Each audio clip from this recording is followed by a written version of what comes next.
Welcome to Rock and Roll Fridays, a podcast on musical encounters and life. Welcome to Rock and Roll Fridays, and so glad to have a guest, David Downham of Gradwell Studios, Gradwell Recording. What is the Gradwell House Recording. Gradwell House Recording? So Dave it's a bit of a mouthful. runs a recording studio, but Dave has been a musician and a lover of music forever. I've known Dave forever, which is awesome.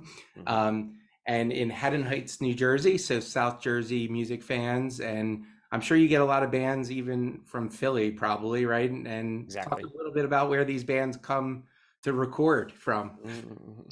I mean, we've been so the studio has been around. This is going to sound crazy, but 18 years now. We've had our partnership, so it's myself and the co-owner, Steve Poponi. We're long-term South Jersey residents, right? And like you said, we've known each other going on close to 40 years, I think, Mike. Yeah. If we go back to the old neighborhood, which is amazing. Yeah, it's awesome. And we've been at it. I've been at music. I've done music pretty much full-time my entire adult life, other than 6 months at the Board of Elections in Pensacola, New Jersey. But yeah, we get a lot of our clients do come from the Philadelphia area for sure. You know, the greater Philadelphia area. We do get also a good amount of clients that travel to the studio. So we provide lodging and stuff for them as well. So, that's awesome. Yeah. So most people play music when they're younger and they kind of fade out. You've made a career and a living off of music, and it's like everyone I talk to, it's like the best job to have, right? It's the job everyone wants, right? Like it's the fun job, but we all know that behind the scenes, there's a lot of work that goes into not only what you do, but helping these bands sound the way they want to sound, right? And I'm sure through your career, there's been musical differences, right? Yeah, exactly. Yeah. Talk to me about what it's like on the back end, like, you know, when these bands come in, they might have a thought of a sound, and how do you help them kind of achieve what they're trying to achieve in the studio? I mean, we deal with a lot of different types of projects for sure. For the most part, we try to have a conversation with people about, you know, what they're interested in, if they have references to records, you know. Luckily, a lot of the bands, because we've kind of focused on kind of, you know, indie rock and rock music, punk, hardcore, or whatever through the years, but that's really changed in recent years, as we've kind of incorporated more styles. But we really try to get reference recordings, and we really try to be the type of people where we know a lot of music, you know, so, and we've learned it from a lot of our clients through the years, you know, which has really helped, you know. Definitely some people's talent doesn't allow for the certain outcomes they'd like, which is why, you know, computers are a godsend to a lot of people, where you can edit and things like that, of course. So that's changed things a lot, you know. But yeah, so I don't know if I'm totally answering your question, but it can be difficult for sure for people to kind of, you know, it's like the expectation management type stuff, right? You know what I mean? Like, this is the amount of time, this is probably maybe the amount of talent or background that you bring to this. What can we do with that kind of thing, you know? And we're really good at trying to like extract as much as we can out of people. That's something we pride ourselves on. Not always easy, of course, but you know, that's part of the production process, you know. Yeah, and you growing up as a musician and playing, so, you know, I know you play multiple instruments. Like, how is it different in the recording studio compared to live recording? Like, do bands come in and kind of get the nerves of recording compared to just free flow playing live shows where they're missing notes, or it doesn't really, you know what I mean? Like, talk to me about that. Yeah, so it is true where it does it's can be a slap in the face for some people, you know, where it can be really, really difficult. And of course, the cliche to some degree is true where, you know, back in the day, so to speak, musicians had to play through the songs, you know, like the medium, you really had to play in a linear fashion, and you really had to accomplish the part, you know, like legitimately, you know, there was no getting around it. Definitely now we can do a lot to kind of help that stuff along, but it is true. There's been a lot of situations where we bring them in and, you know, hopefully they're pleasantly surprised at what they sound like, but oftentimes, you know, it's like you can really tell if somebody's like an okay live drummer, for instance. You get them in the studio and you can really hear the warts, you know. So it is another level of musician, like the musician that can play really competently and cleanly in the studio versus somebody that might just do a good job kind of jamming live, you know. Yeah, and that's why if you listen to classic rock albums, Mm, you will find in the 50s and 60s there were studio musicians yes. that made, I don't know if they made a lot of money, but they were talented enough people Hmm. that the likes of Bob Dylan or Yeah. the Rolling Stones would call upon them Yep. to play Hmm. bits to Hmm. get the sound that they wanted, Yep. and they wanted a certain type of person Yep. and instrument in that room. So Yep. I always find it fascinating the careers of studio musicians, and when Yeah. you hear names that they've played on multiple albums, you can Hmm. start to pick up their sound in your Yeah. ear on Hmm. guitar or drums or whatever. Yep. Yeah. People were posting about Hal Blaine recently, you know, like Yes, yes. Wrecking Crew, you know, like Swampers, you know, it's like, you know, it's absolutely true that, I mean, you know, when it comes down to it, I mean, there's a lot of people that know how to put it down in the studio, you know, and how to get the sounds, how to achieve that. And I think, to your point, I mean, I think even back in the day, it was even more important. You know, people were not there to mess around. Recording sessions were 3 hours in some cases, you know. So some of these like seminal records that people, you know, that you know really well were done very, very quickly, you Yes. know, Yes. and because of the competency of the musicians, and they were done together in a room, you know. Well, there was And another thing. It's mhm. called budget and costs, right? Yeah, yeah, So you like, and that's really interesting, right? If you think about the music industry back in the day, studio was almost um, the holy grail, right? Like right. to get into the studio and to have time in the studio. And Hmm. you hear about these bands like getting into the studio for the first time, Hmm. and then like the Beatles or the Rolling Mm. Stones or Pink Yeah. Floyd, as the evolution of their albums, how they kind of took the studio recordings to a whole new level. But Hmm. from a record label perspective, Mm. get them in, get them out, right? Like you didn't Hmm. want bands, or they didn't want bands in the studio for 2 or 3 weeks. Exactly. They Yeah. No, needed to produce records. So yeah, you're it's totally right. fascinating to think about the albums Hmm. that were done in a day or 2 or 3 or even 4 days in a recording studio, a la the Beatles, Bob Dylan, Rolling Hmm. Stone, that they banged out these songs Hmm. that were amazing.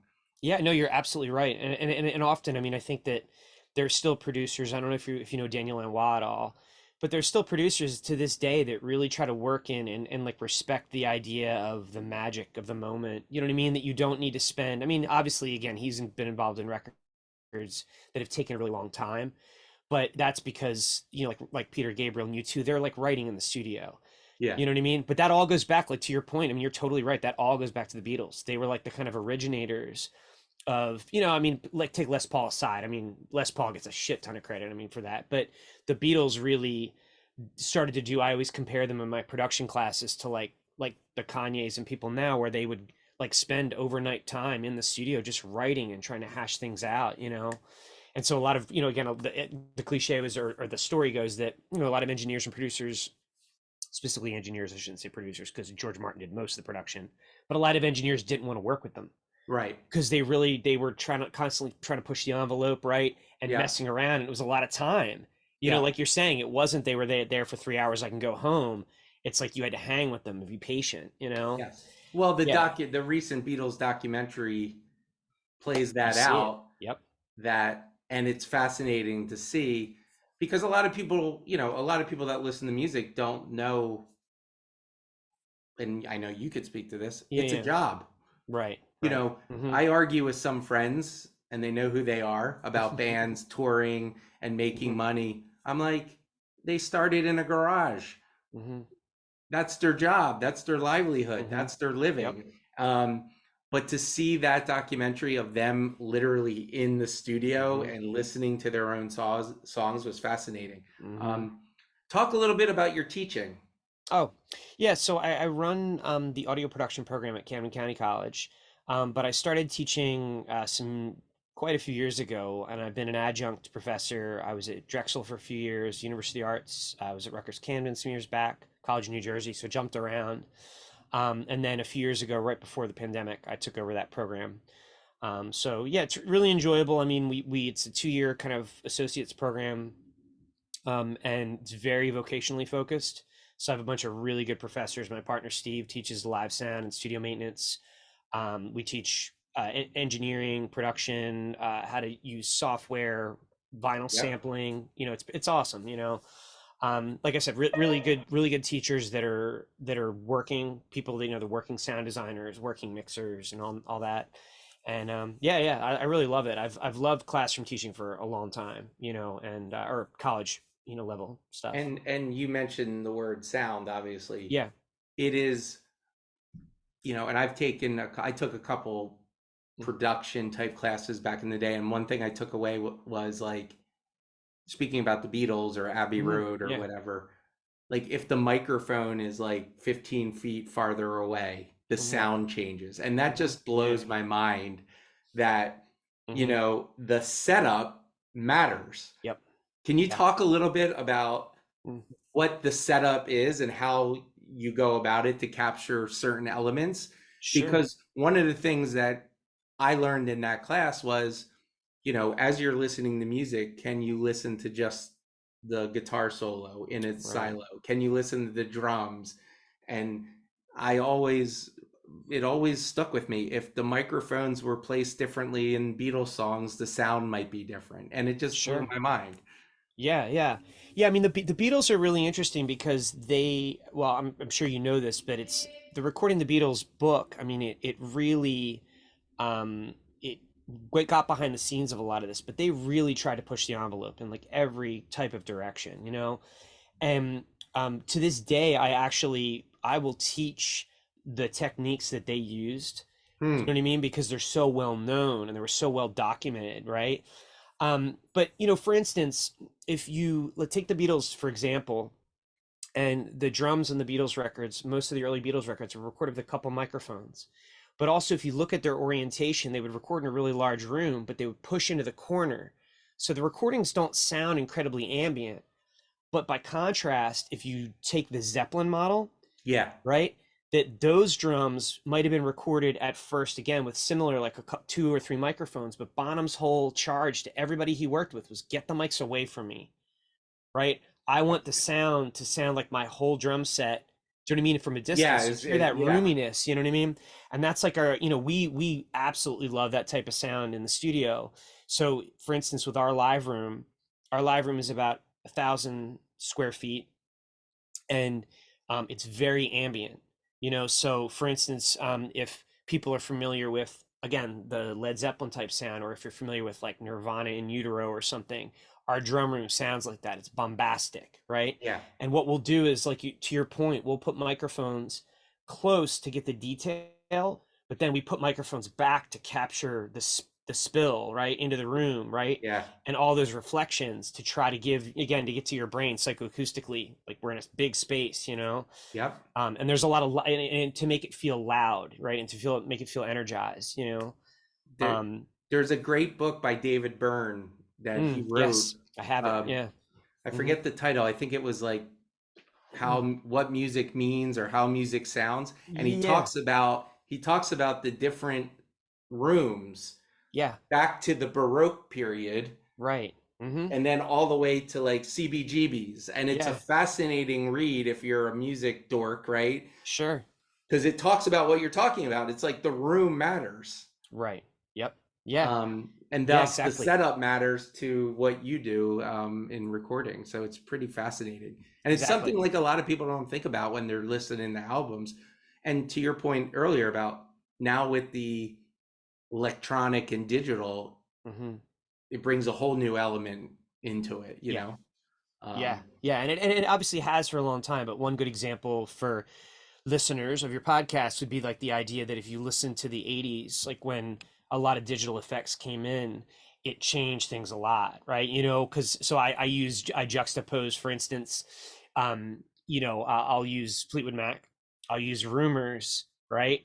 And then I'll juxtapose it right, with their 80s productions, as they kind of, and you the glossiness and the change in the production value, Yeah, right, and the yeah, digitalness, and it's, almost everybody gets it right away, right? You yeah, hear it like, whoa, this sounds so different, yep, yeah, yeah, no, it's absolutely, and it's something that we're trying to craft and create an environment, whether, like you said, whether it's digital and it's like, a complete fantasy world, right? Or we're trying to create something really intimate and close. Do you know what I mean? Or like really spacious, yep, And again, yep. to Lanois' point, like about it, he was recording for some years in a theater, right? Because of Teatro, the Willie Nelson record, Yeah. right? And the whole idea was to take kind of Willie Nelson almost like back to the theater experience, right? And that's another one. What's his head? Geez, why am I blanking on his name? Oh my goodness, the guy that produced the Nashville show, T-Bone Burnett. Oh, T-Bone T-Bone, Burnett, yeah, he yeah, talks about this a lot, where they're kind of like, where T-Bone Burnett is still trying to chase the sound of an auditorium he heard as a kid, yeah. That's as cool. the ambience that he hears, the ideal ambience in music. That's all. Yeah, Yeah. and they both make really incredible sounding and feeling records. If you're familiar with them, I'm sure you are. Yeah, yeah, and that's You know, and I mean, and it's like when we were growing up, when those live records started to become bootlegs, and it yeah, just had a different sound, right? It sure, felt yeah, live, right? It hmm felt so it's like, it's even the live albums have a oh feel, yeah, how they're recorded, right, with the Grateful Dead yep, and now Fish and these bands that record their live albums yep, or live shows, yep. that has a feel to it. But Absolutely. Did you you real quick before you move on? Jackson Brown, right? The song about like being the roadie, right? Like Oh those yeah, yeah, songs, they yeah. were recorded at soundcheck. Oh, is that recorded at Yeah, Oh they're on wow. are on stage at soundcheck. So listen to it again, and they sound perfect because of that, because they have the ambience like of the venue, and it's the empty venue. Do you know Oh, what I I didn't mean? know that. That's an Yeah. awesome tidbit. So That's and it's like, I mean, I love Jackson Brown. It's a little bit of a holdover, like my mom, like Joni Mitchell, and oh but yeah, like yeah. those songs. But it's like that's a really interesting like producer kind of like note. Yeah. So Um well you obviously come in contact with lots of bands and lots of mhm. musicians. Have you ever had a run-in where you're like either playing or just in like where you're like, I can't believe I'm in this situation in music? Yeah, I mean, I think it's well, I think it's interesting to watch, like we had talked about before we got on, like the kind of lightning in the bottle thing that happens, right? Where you watch some of your clients just kind of blow up, or you don't even realize, you know what I mean? Like that, for instance, the one project that he mentioned that was on Colbert like a week or so ago, Alex G, who did a lot of his new record at our studio.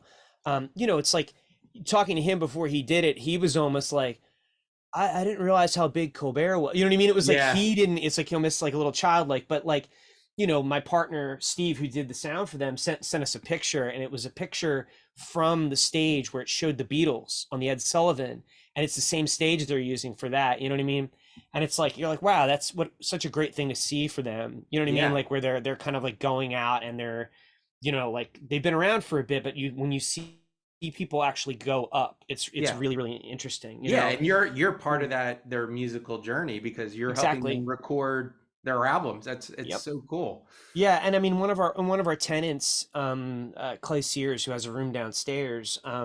We just worked on a record with this guy Adam Blackstone. He works with a lot, and like something that people probably don't realize in the Philadelphia area. I mean, people know Questlove, they know their roots and everything, and the thing about Philly musicians that is explained very well. I'm part of the Recording Academy, so we vote for the Grammys. And I remember Mark Schultz, who's like the head of our wing, the producer engineers wing. He said, he's like, just so you understand, a lot of the high end like artists don't live in Philadelphia, but almost all the musicians that play with them do. Do. So people like Spanky, who plays with Lady Gaga, Yeah, yeah, yeah. Clay and Adam just played with Ed Sheeran. They play, they did the Super Bowl. He just won the Emmy for that. It's like Yep. there's like that same sort of wrecking crew idea of that whole posse that's part of Philly, you know what I mean? And that's That also part of our world too. that And is those guys just completely crush it. Like it's like Clay was just on a record with Michael Bublé that Paul McCartney, like, he played on Greatest Showman, all that stuff. that Super is cool. that Yeah. is so cool. And anytime you can reference Michael Bublé, Yeah, um, right. which which I will tell my story one day on my podcast of um, three bars in Japan with Michael There you Bublé. I go. will There you tell, go. that'll be a separate podcast. There you, That did happen to me. there you So go. I Perfect. will, but Dave, it's been a pleasure. Yeah, And man. where can people find your studio? What's the URL and Yeah, you yeah. know, promote yourself. Yeah, exactly. So yeah. So the studio is Gradwell House Recording, and we're in Haddon Heights, New Jersey. The website is gradwellhouse.com. You can find pretty much all the information about it. You can see, information about it. You can connect to our Instagram, right? So at just Gradwell House, right? And we're pretty active on there, posting a lot about the sessions and the different projects that we're working on. And again, we are always working. So it's something where we're constantly doing new projects. You kind of have to survive as a Yeah, studio, yeah. But yeah, that's the main thing. And then if anybody's interested, for instance, in the college, the education side, um, we have an Instagram handle, which is CCC Audio Music, that they can see a lot of the stuff that we do at the studio, or excuse me, at the college, where we have a lot of really cool guests, like Clay that I mentioned earlier was a guest. Dave was second in from the Hooters, always comes in a lot. Awesome. Dave works at the studio a lot. We do a lot of drum kind of session work for him, and a fun fact for us from our way back, Steve Butler. I still work with Smash Oh yeah, Palace yeah, a yeah. good amount, and I actually just did some remastering for Steve's Quincy records from way back. He got a hold of his original masters. He So was on yeah, the yeah. cast way back when I Mm-hmm. think during COVID. So That's great. yeah, Yeah, it's yeah. like a small big universe in Yep. South Jersey, Philadelphia. Yeah, absolutely. Well, on behalf of myself and Mia Bella here, Yeah, yeah. Dave, thanks for joining, and great to have you on Rock and Roll Fridays. Thanks a lot, Mike.